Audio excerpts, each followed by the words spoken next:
c'est la bonne perception. La perception équilibrée, qui est basée sur la compréhension équilibrée des Écritures. Voilà celle que Dieu veut pour vous. Voir comme Dieu voit. Interpréter comme Dieu interprète. Comprendre Dieu dans ses voies. Ne pas privilégier ses œuvres au-dessus de ses voies. Parce que Dieu est plus grand que ses œuvres. Et ce n'est pas tout ce que Dieu fait qu'il approuve. Dieu peut te bénir. Pas parce qu'il t'approuve. Parce qu'il veut juste que tu arrives à la repentance. Donc il y a des grâces. Même il y a des positions qu'il peut te donner. Mais cette position-là, ce n'est pas parce que tu es le meilleur. Non! Il veut juste que tu comprennes que tu dois changer quelque chose. Non, non, non. Je suis béni. Voilà, j'ai tout ce que je veux. Bénédiction de l'Éternel pousse à la repentance. Voilà pourquoi tous ceux qui ne sont jamais passés par les cours de base, retournez faire les cours de base. Je vous assure, vous allez gagner plus de temps si vous voulez essayer. Asseyez-vous, n'allez pas faire les cours de base. La plupart des frères qui ont fait les cours de base, qui ont pris le temps de bâtir les fondements, qui ont eu le temps d'avoir la vision équilibrée des choses de Dieu, frère, ils prennent de l'ascendance, ils vont vite, ils gagnent du temps. Tu viens de quelque part, même si tu as été chrétien pendant 20 ans, frère, il y a toujours une déconstruction. Vous n'avez pas vu que quand une maison est bâtie et qu'à un moment donné, on voit que la maison, les fondements ne sont pas bons, si on veut faire quelque chose de sérieux, on fait quoi? On détruit toute la maison. On ne vient pas mettre des piliers dans la maison. On se dit, ben, finalement, c'est inutile. Allez, cassez-moi tout ça et rebâtissons les fondements. Donc, il n'y a pas de honte à aller s'asseoir pour reprendre. Parce qu'il y a des choses, tu as l'impression que c'est du béaba. On dit le nom de Jésus. On parle de la Bible, son origine. On parle de ces choses. Tu dis, ces choses-là, moi, je les sais. Tu penses que tu les sais en général. Mais il y a des éléments clés. Je veux t'exhorter à retourner au cours de base, au cours de disciple-là. C'est pourquoi la plupart des frères qui sont actifs dans l'église, qui sont importants dans l'église, mais ce sont les frères qui ont suivi les cours. Je vous dis la vérité, hein. Les pasteurs peuvent témoigner. Les frères les plus efficaces, les frères les plus équilibrés sont ceux qui ont pris le temps d'aller s'asseoir et d'étudier la parole de Dieu. La plupart du temps, les gens se trouvent trop grands. Oui, je vais aller faire quoi? Aller m'asseoir dans une petite classe. Mon ami, c'est pour ton bien. Parce que si ta perception est déformée, ta vie sera déformée. La perception d'un homme détermine s'il manifestera l'incrédulité ou la foi. Quand nous lisons Nombre 13, verset 30, l'histoire des espions qui sont allés espionner le pays que Moïse a envoyé. Caleb fit taire le peuple qui murmurait. Mais attends, contre Moïse. Mais pourquoi le peuple murmurait contre Moïse? Murmurait contre Moïse. Il dit, montons, emparons-nous du pays. Montons, emparons-nous du pays. Oui, nous y serons quoi? Lisez plus fort. Mais les hommes qui étaient allés avec lui disent, nous ne pouvons pas monter contre ce peuple car il est plus fort que nous. Car il est plus fort que nous. Pourquoi? Parce que ce qu'ils ont vu, ils ont vu des géants. Ils ont vu les fils d'Anak. Ils disent non. Ça là, nous on ne peut pas. Les hommes, j'ai vu, on dirait 3 étages là. C'est pas possible. Même si Dieu descend là, ce ne sera pas évident. Hein? Non. Mais Caleb a vu également les mêmes hommes. Il les a vus. Mais il dit non. Pourquoi? Caleb connaissait son Dieu. La Bible déclare de Caleb qu'il avait un esprit différent. Frère, pour avoir un esprit différent, il faut connaître son Dieu jusqu'à un certain niveau. Le même Caleb là, frère, il a été élevé comme esclave. Il a grandi comme esclave. Ce n'est pas quelqu'un qui est tombé du ciel. Hein. Ça veut dire quoi? Dans la foule du désespoir, tu peux être un espoir. Je veux challenger quelqu'un. Frère, l'environnement est important, c'est vrai. Mais dans le désespoir, dans la culture égyptienne, dans ce qu'ils ont vécu, dans les problèmes qu'ils ont vécu, Caleb a gardé son esprit différent. Il n'était pas seul, il était avec Josué. Ils ont connu leur Dieu. Quand un homme connaît Dieu, ce qu'il sait de Dieu surpasse ce qu'il voit. Caleb dit non, même si je vois montagne, mon Dieu que je sais et que je connais est plus grand que la montagne. Alléluia. Ça, c'est un système de pensée. C'est une perception. Ta perception détermine si tu vas être un homme de foi ou un homme d'incrédulité. Et la plupart des chrétiens sont incrédules. Tu me diras, mais pasteur, moi je ne suis pas incrédule. Moi je crois en Dieu. Je vais te prouver que tu es incrédule. L'absence de résultat est la preuve de ton incrédulité. Donc l'incrédulité ne se définit pas par un terme.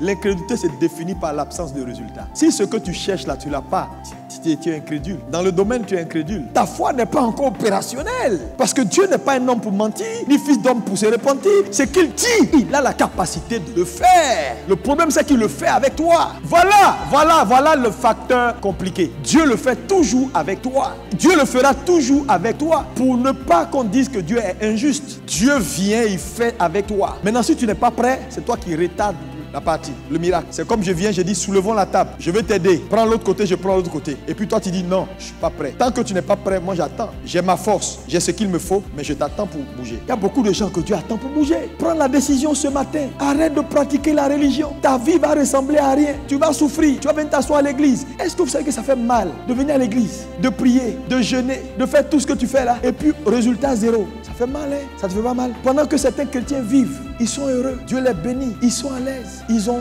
10 millions de salaires par mois. Ils ont Maybach, ils ont 4x4, Lamborghini. Ils ont ça. Matin, midi, soir. Ils vont où ils veulent. Ils mangent ce qu'ils veulent. Le même Jésus qu'ils servent. Quand il dit Seigneur, Dieu apparaît. Quand toi tu dis Seigneur, c'est le soleil qui apparaît. Quel type de vie tu veux vivre? Choisis simplement de le connaître. J'ai compris que quand Jésus dit mon joug est léger, c'est pas faux.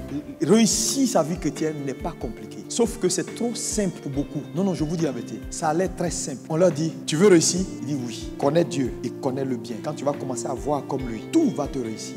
Il va dire, c'est tout. J'ai 4 bouteilles d'huile d'olive de 25 litres. Tu peux pas prier dessus pour moi pour que chaque matin je me lave avec. Et puis il n'y a pas des jeûnes et prières que tu peux me conseiller là. 150 jours. Je bois l'eau seulement à midi, c'est tout. Puis le reste c'était. C'est-à-dire que les chrétiens aiment ce qui est compliqué. Tant qu'on ne les mystifie pas, même quand ils viennent te voir, ils sont malades. Et tu dis, ok, Seigneur, merci pour la guérison. Mon frère, tu as fini. Je te dis, souvent dans les veillées de prière, si on met 3 pasteurs pour prier pour les gens, regarde-les. Il vient quelque part. Nom de Jésus. Quand il sort du rang, où d'aller s'asseoir, puis il est dans l'autre rang. Il dit, il n'a même pas prié. Parce qu'il faut qu'on attrape sa tête, qu'on secoue sa tête jusqu'à sa cervelle se retourne. Maintenant on lui dit, ça va? Tu es un peu étourdi, il dit oui. Bon maintenant, tu vas, prends la bouteille d'olive que je t'ai donnée là. Minuit moins 5, te réveilles. Tu cries Jésus 7 fois. Ça là, c'est fait. Il est convaincu que cette prière là, elle est prophétique. Mais les histoires de Seigneur Jésus, je te remercie parce que tu l'as fait. Mon frère reçoit. Amen. C'est pas suffisant. Vous voyez? La foi en Dieu, frère. Donc ici on a 2 catégories. Ceux qui ont cru parce qu'ils connaissaient leur Dieu, et ceux qui ont hésité, ceux qui sont restés incrédules, ceux qui sont restés pessimistes parce qu'ils ne connaissaient pas le Dieu qui les a envoyés. Je prie que Dieu ouvre tes yeux ce matin pour que tu saches qui t'a envoyé. Celui qui t'a envoyé a la capacité de te tenir. Dis Amen. Quelles que soient les difficultés, il peut te tenir. Fais-lui confiance. Oui, développez votre vision, élargissez votre vision. Ésaïe 54, verset 1 à 3 dit ceci. Il dit, élargis l'espace de ta tente. Comment on élargit l'espace de sa tente?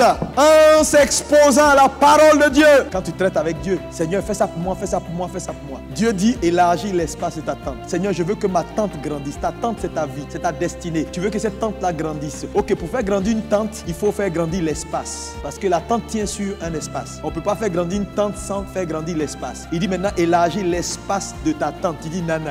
Quel est l'espace de ta tente? Ta tente c'est ta vie. Quel est l'espace de ta tente? C'est ton mindset. Un homme a pour fondement ses pensées, sa perception. C'est ça le fondement de ta vie. Dieu dit maintenant change les choses. Commence à voir différemment pour que je puisse avoir de l'espace pour faire ce pour toi. Tu dis non. Je ne change pas. La façon dont j'ai toujours été là, je vais rester comme ça. Mais toi, réalise autre chose. Ça ne passera pas. Il y a des milieux dans lesquels tu n'entreras pas. Les milieux là vont te rejeter si tu n'as pas la mentalité de ces milieux. Église de Jésus-Christ, il faut un changement. Si on ne change pas, on sera toujours dans la petitesse. Il faut faire les choses autrement. On ne peut pas continuer au 21e siècle là, à faire les choses comme il y a 25 ans en arrière. Église, changez ici. Mais vous prenez 2 artistes sur le marché. Qu'est-ce qui fait que un, ça marche, l'autre, ça ne marche pas? Un a changé ici, là. Et puis, il a adapté son ici, là, au marché. L'autre, il a gardé ses mêmes pensées. Et puis, il est là tous les matins, je ne priais. Pour Riakata, Seigneur, touche les gens pour qu'ils achètent mon album. Likra, Maru, Rikri, Kopara. Seigneur, que les gens achètent mon album. Que je sois le super chanteur de ma génération. Oh Dieu, 45 jours de jeûne de prière. Mon ami, c'est pas ça là qui va faire qu'on va te connaître. Crée compte Facebook. Va sur Twitter. Va sur Instagram. Commence à faire les trucs. Entre ici. Sors ici, sponsorise, fais comme ça, fais, entre, et puis change ici, là. Ah, moi, Internet, j'aime pas. Je n'ai même pas email. Ok, toi, ton album, vous allez rester au village, vous 3 et personne d'autre. Il y a des choses, prière même ne peut pas te sauver. Dieu va t'amener à réfléchir. Aujourd'hui, tu ne peux pas avoir de visibilité dans le monde si tu ne comprends pas comment le monde opère. Mais il faut ajuster ici, là.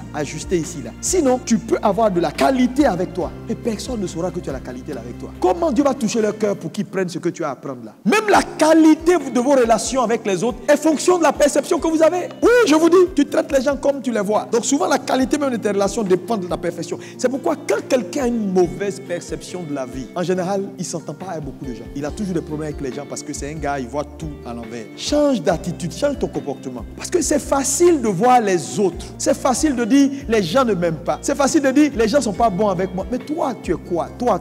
Quelle est, toi, ta responsabilité dans l'affaire? Tu fais quoi et puis on ne t'aime pas? Toute vision a 3 composantes. Futur, présent, passé. Si votre façon de percevoir les choses ne change pas, ça va limiter votre futur, saboter votre présent. Et là où vous devez tirer bénéfice de votre passé pour avancer, vous allez détruire votre présent et votre futur.